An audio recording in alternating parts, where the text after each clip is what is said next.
My name is Riley Hart, and this is the story of how my silence was mistaken for surrender. But oh, how wrong they were. Please like this video and listen to my story till the end and let me know which city you're listening from. That way, I can see how far my story has traveled.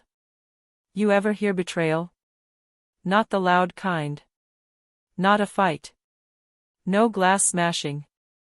Just a low voice saying, "You don't live here anymore," while someone you loved laughs like it's all a joke. That was the moment I stopped being the peacemaker. I stood at the old wooden gate I built with my dad and my younger brother, Eli, years ago. My hand still rested on it. It had been hours. And now, it was just splinters under my fingers. I didn't yell. I didn't cry, not yet. I just stood there, realizing something gut deep. I had spent years excusing them, forgiving them, giving them room to grow. I thought that's what family was. That morning, something inside me cracked open, wide and final. They thought my quiet was weakness. They didn't realize it was the storm drawing in breath. What would you have done standing at that gate? Would you walk away, or walk through? Drop a broken heart if you've ever felt shut out by people who were supposed to love you. The plane landed in San Marcos just as the sun crept up, golden and warm against the window. I was home, but not really. The air was thick with salt and old memories. I watched through the taxi window as my old neighborhood blurred by, the corner cafe we used to get iced coffee from, the jasmine that always bloomed near the street signs in June. For a second, I imagined my mom's voice calling from the porch. Paint stains on her jeans. The smell of lemon soap and sea breeze. I let myself live in that memory, just for a breath. But the house? It was different. Two figures stood on the porch. Dad with a beer in hand, barely looking up. Eli smirking like this was just another prank. The porch rail, the one I'd spent hours sanding when I was 15, now leaned under his arm like none of it had ever mattered. I stepped out of the car. No one moved. Not even a fake smile. Inside, the air smelled like fresh paint and something colder, something missing. The walls were bare. My mom's photo, gone. The one with her in the navy dress, laughing beside me in the kitchen. Needed the money, Eli muttered as he passed me, brushing against my shoulder like I wasn't even there. Dad had the right. I didn't say a word. Words wouldn't fix this. I stepped back out onto the porch. The ocean wind slapped my face, full of salt and memory. He called it family sacrifice. I called it something else. They hadn't just sold the house. They'd sold the last piece of me that still felt rooted. And they thought I'd let that go quietly. They didn't know who I was anymore. But this betrayal? It didn't start at the front gate. It started months earlier, across an ocean, in the middle of a storm I didn't see coming. And what I discovered next shattered everything. 3 months before I stood at that porch with my heart in my throat, I was stationed in Osaka, helping coordinate disaster relief after a historic flood. Every night, after the chaos settled and the city exhaled, I'd call home. The Wi-Fi was always terrible, pixelated faces and glitchy voices, but still, I tried. Dad would answer sometimes. His face would flicker on for barely 30 seconds before muttering, "Busy. Talk later." Later never came. Eli? He didn't even bother picking up. I told myself they were just distracted. Life was hard. People forget to call. But one night, something cracked through the static. I heard a woman's voice behind Dad. She wasn't someone I knew. "Did she send the money yet?" she asked. Then silence. The call dropped. And I stared at the black screen long after my reflection faded. I laughed bitterly to myself. Maybe Dad had remarried. Maybe I was overthinking. But I wasn't. I've trained for years to read faces. To hear what people don't say. And that voice? That wasn't nothing. Weeks passed. Long, Humid nights where my skin stuck to my uniform. Then, an email. Property transfer initiated. Pending verification. I froze. The house was in my name. Registered, secured through a VA loan. There was no reason anything should be transferring. I sent an email. Dad, did something happen with the mortgage? No response. 2 days later, Eli sent a single, smug text, everything's fine. Focus on your work. Focus on my work. My pulse was ice. My hands trembled over the keyboard. At the bottom of the transfer email, buried in the fine print, I saw a name I didn't recognize, Crescent Bay Realty. Broker, Reuben Slade. I didn't sleep that night. Have you ever trusted someone with everything, only to feel it slip out from under you without a word? Type bomb if you've ever been blindsided like this. I'm reading every single comment. At dawn, I walked into the legal office on base. Found an old friend, Sergeant Olivia Clark, now working with the JAG unit. I laid out every piece, texts, emails, that sinking feeling in my gut. She leaned back in her chair, eyes steady. Trust is a beautiful thing, Riley, she said. But oversight is survival. We filed a formal verification request. 3 days later, the documents hit my inbox. Seller, Harold Hart. Recipient, Eli Hart. Broker, Reuben Slade. The names blurred before my eyes. I didn't cry. I didn't even shake. I just went numb. They didn't accidentally sign anything.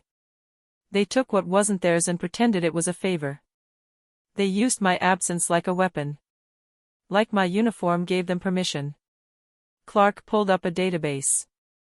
Her face changed. Slade's been investigated before. Nevada. Fraud. Veterans. It's bad. My throat tightened. I whispered, my father doesn't know. She turned her screen toward me. You sure about that? There it was. Slade Real Estate Holdings. Las Vegas. The same city Eli disappeared into a year ago after his debts exploded. I leaned back, the metal chair groaning under me. I could still hear Dad's voice teaching me to patch drywall. Telling me a house was the one thing that'd never betray you. That, too, was a lie. That night, I wrote one sentence in my duty journal. If truth no longer belongs to me at home, I'll drag it into the light myself. The plan was clear. Finish my rotation. Go home quietly. Don't warn them. Gather the evidence face to face. But I didn't know just how deep the betrayal went, or how loud the silence would become. 12 hours in the air. That flight from Osaka to San Marcos stretched longer than any deployment I'd survived. Every mile closer, the silence inside me grew heavier, denser, like armor. When the wheels touched down and the doors opened, a breeze swept through the cabin, warm, familiar, laced with eucalyptus and sea salt. I closed my eyes and told myself, this is home. But it didn't feel like home. The drive toward the coast was quiet. I kept the window cracked. I let the wind wash over my face, like maybe it could take the dread with it. I wanted to believe the worst was behind me. That maybe I'd misunderstood something. That when I turned onto that familiar street, it would all fall back into place. Instead, my chest collapsed the moment the house came into view. It was wrong. The porch was painted beige. Not white like my mother insisted on. The flowers she planted every spring? Ripped out. Replaced by cold little shrubs that looked like they hated joy. The fence? Taller. Sharper. Like a warning. A car I didn't recognize sat in the driveway, shiny and smug. I climbed the steps and knocked, fists trembling. The door opened. A woman. Mid-50s. Poised, distant. She hesitated before speaking. I'm Diane. Diane Hart, she said. My stomach turned. My husband's inside. Husband. My father had remarried. And no one thought to tell me. She gestured toward the backyard. He's with the new owner. New owner. The words blurred. I followed the soft sound of a watering can splashing into potted plants. A young woman stood on the patio, looking up as I approached. She smiled, polite but nervous. Sophie Granger, she said. I just bought the house 3 weeks ago, from your dad. My ears rang. I stepped inside. The living room, empty. Walls scraped clean. No photographs. No medals. No history. Just blank, cold walls. Footsteps echoed behind me. Dad entered with a coffee mug in hand, like I'd just come home for dinner. And right behind him, Eli, still wearing that smug little smirk like he didn't just set fire to everything we shared. What did you do? I asked. Dad shrugged. You gave me power of attorney. I had the right. I did what was necessary. Eli chimed in like it was a game. We got a great price. You should be grateful. I turned to Sophie. Her eyes had started to fill with fear. Did you know this house was bought with a VA loan? I asked her softly. She looked startled. Your father said it was his. It wasn't, I said. And under federal law, this can't be sold without my signature. Dad barked something about stopping this, about Sophie being innocent. She is innocent, I said. You made her a victim. Not me. And just like that, the air changed. What would you have said if your own father sold the roof over your head behind your back? Type fire if you've ever had to confront betrayal head-on, no matter how much it hurt. I walked out before the shouting started. From the rearview mirror, I saw Sophie frozen on the porch, caught between liars and truths. Dad yelling. Eli throwing his hands up. The sky had turned an iron gray. Wind rolled in from the coast like a warning. They thought I'd come back broken. They thought I'd come home to fold. They forgot, I was trained to regroup, not retreat. 2 days later, I returned. Sophie was on the porch, wrapped in a blanket, holding a coffee mug that said Mama needs coffee. Her voice was barely above a whisper. Reuben told me you agreed to the sale. If I had, I said, I wouldn't still be in uniform. Dad stepped out, red-faced, jaw tight. She's stirring up trouble. I dropped a folder onto the porch table. This is the original VA loan file. And a reminder of what I told you before I left. Eli scoffed. Just buy another place. You've got money. I met his eyes. How many times have I already paid for your mistakes? Tuition. Car repairs. Gambling. Now, this? He smirked. Dad approved it. Dad's voice cracked. He was in danger. We had to help him. Help, I said, or hide. Sophie looked at me, stunned. Reuben said your father refinanced, more than once. Before selling. I turned to Dad. When? I asked. He stared at the ground. When? I demanded. His answer came like gravel. 3 months ago. 3 months. The same week I sent money home to help with repairs. My stomach twisted. You mortgaged my service to clean up his mess. I was trying to protect him, Dad whispered. And you destroyed the one thing left with my name on it. A gust of wind tore through the porch. The flagpole cracked, the metal edge slicing into my hand as I caught it. It stung. But it grounded me. I looked Sophie in the eyes. You'll need a lawyer. Don't talk to them again. She nodded, her hands shaking. What will you do? She asked. I looked toward Dad and Eli, my so-called protectors. I'll handle it the right way. What came next wasn't revenge. It was justice. I was done being quiet. I was ready to take everything back, legally, fiercely, and without fear. And they had no idea what was coming. The sheriff's office in downtown San Marcos smelled like old wax and stronger coffee. I stood at the front desk, my name barely leaving my lips before I added the words that made the room freeze. I'm here to report power of attorney abuse and VA loan fraud. A door creaked open. Lieutenant Miguel Alvarez stepped out. We'd met once, years ago, at a veterans memorial. He had the kind of presence that didn't need to raise its voice. Just being near him made silence feel sharper. He opened my file, and when he saw the date of the property sale, his expression changed. They sold your VA-backed house while you were deployed? I nodded once. And they're your family?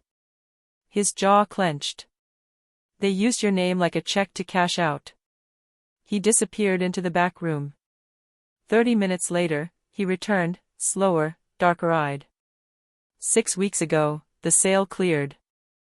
$48,000 wired out of a joint account, Harold and Eli Hart. Most of it sent straight to a company in Las Vegas. He looked up. Eli used the money to clear gambling debts. Your father let it happen. I didn't even flinch. File it, I said. Send it to the VA Fraud Division. I don't need their apologies. I need justice. That night, a call came through from Clark, still on base in Osaka. Her voice was tight, furious. I dug deeper into Slade, she said. He's not just shady. He's been flagged by the FBI for scamming veterans, ghost refinances, forged signatures, laundering property under fake trusts. My breath caught. I had to lean against the kitchen counter. Clark whispered, I think your family knew exactly what they were doing. I stared at the stack of papers on the table. The photos. The emails. I whispered into the empty room, you didn't just steal my house. You wrote my name into your scam. Have you ever felt like your name was used, not spoken, but spent? Drop a pen if someone used your trust like it was a signature they could forge. The next morning, Alvarez called again. The notary who signed the sale? A man named Benson Hales. Longtime friend of my father. He had a past. Warnings for falsifying documents. The signature on the deed? Likely invalid. If we can prove that, Alvarez said, the sale is void. And the charges go federal. Then let's prove it, I replied. I meant every syllable. That night, my father called. The voice that answered wasn't the man who used to hum while fixing leaky sinks. It was older. Smaller. He asked me to meet him at the old pier diner. I went. Not for him. For closure. He was already there when I arrived. Sitting in the same booth where we once celebrated my acceptance into the military. Same salt in the air. Same soft country music playing through the dusty speakers. I was wrong, he said, staring into his coffee. Eli, he was in trouble. I had to help him. You could have called me, I replied. He looked up, surprised. I sent money home every month. I would have helped. But you didn't ask, you took. And you told yourself I wouldn't notice. You've always had more, Riley, he whispered. I didn't want to burden you. You didn't burden me. You betrayed me. He sat back, defeated. And then Diane appeared. She looked at me, then at him. Her voice was a thread. She deserves the truth. Tell her all of it. He froze. You didn't just do it once, she said, her voice cracking. You refinanced twice. Once to cover the debt, the second time to invest with Slade. I blinked. Once for desperation. Once for greed. I leaned in close. You taught me honor couldn't be bought. Then you sold it. Twice. His eyes welled up. But no tears could fix this. I slid a folder across the table. Alvarez is submitting the file. They'll be knocking soon. I left before he could answer. Outside, the air was sharp. Cold. My phone buzzed again. Alvarez. We've got the federal warrant, he said. Slade's going down tomorrow morning. I hung up. Stared out at the ocean. They thought they could destroy me and that I'd go quietly. They forgot I learned how to fight, and I was just getting started. What happened the next morning changed everything. The flag they tried to tear down. I raised it higher. And the house they tried to erase me from? Let me show you how I took it back. The sky was heavy with fog when I arrived. 3 black SUVs idled outside the house that used to be mine. Their lights cut sharp lines through the morning mist. On their jackets, bold letters, Federal Bureau of Investigation. And beside them, agents from the VA Fraud Division. One turned to me. Staff Sergeant Riley Hart? I nodded, breath shallow. We'll need you present during the seizure. I stepped up onto the porch. My hands trembled, not from fear, but from something else. Release. The kind that comes after months of screaming in silence. The front door creaked open. Reuben Slade was the first out. They pulled him from his Mercedes before he could even light his cigarette. His eyes darted over to me. They said you were just a soldier, he sneered. I smiled faintly. You should have read the uniform more carefully. Next came Eli. He stood frozen beside Dad, both of them pale, drained, small. The agents read them their rights. Words like fraud, federal charges, power of attorney abuse spilled into the air. My father's voice cracked. I was trying to save my son. The lead agent glanced at him. You can explain that in court. As they were led away, I stayed on the porch. I found the torn American flag tucked in the corner. The one that once flew outside this house. I took a strip from my old uniform and tied it back together, one knot at a time. They thought they could erase me with a pen. But I rewrote everything, in ink, in truth, in law. 2 months later, I stepped into the federal courtroom in San Marcos. My uniform was spotless. My boots echoed across the marble floors like thunder. Sophie Granger sat to my right, quiet, tearful, no longer afraid. To my left, a lawyer from the VA Legal Division. Calm. Ready. Across the aisle, my father and Eli sat behind the defendant's table. Heads bowed. Diane sat behind them, clutching a Bible she no longer quoted from. When the judge asked me what sentence I wished to recommend, I stood. My voice didn't shake. I'm not here to punish them, I said. I'm here to prove that honor cannot be forged. I ask for the property to be restored. For the innocent buyer to be repaid. And for this betrayal to be recorded, so it's never forgotten. The courtroom fell into stillness. Sophie wiped her eyes. Dad's shoulders trembled. He stood up, slow, like he'd aged 10 years in 10 weeks.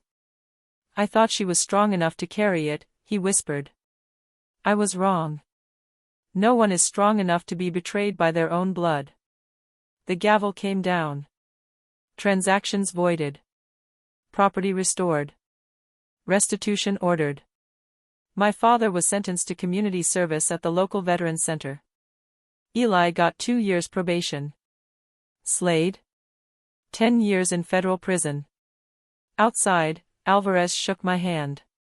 Justice served, Sergeant. I smiled, but only a little. Justice learned, I said. Tell me in the comments. And if you've dealt with something similar, share your story. You're not alone. Subscribe for more stories about standing your ground and reclaiming your life. 4 months later, I returned to the little house by the sea. It didn't creak with grief anymore. Fresh paint glowed against the salt air. The porch smelled like lemon and pine. In my pocket, I carried a letter, from Eli, sent from rehab. Maybe you were always the Marine. We just never learned how to stand our ground like you did. I folded it quietly and tucked it into a small wooden box that belonged to my mother. Then, I got to work. The house became a shelter. A haven. A second chance. The Haven Project, for homeless female veterans who had nowhere else to go. We hung curtains. Painted walls. Built bunk beds and told stories late into the night.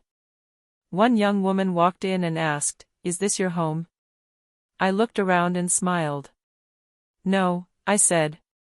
"It belongs to anyone who's ever lost their way, and still came back." One evening, as the sun dipped low, my father returned. He didn't say much. Just stood holding a paint bucket, eyes red. "I can't earn back your trust," he said.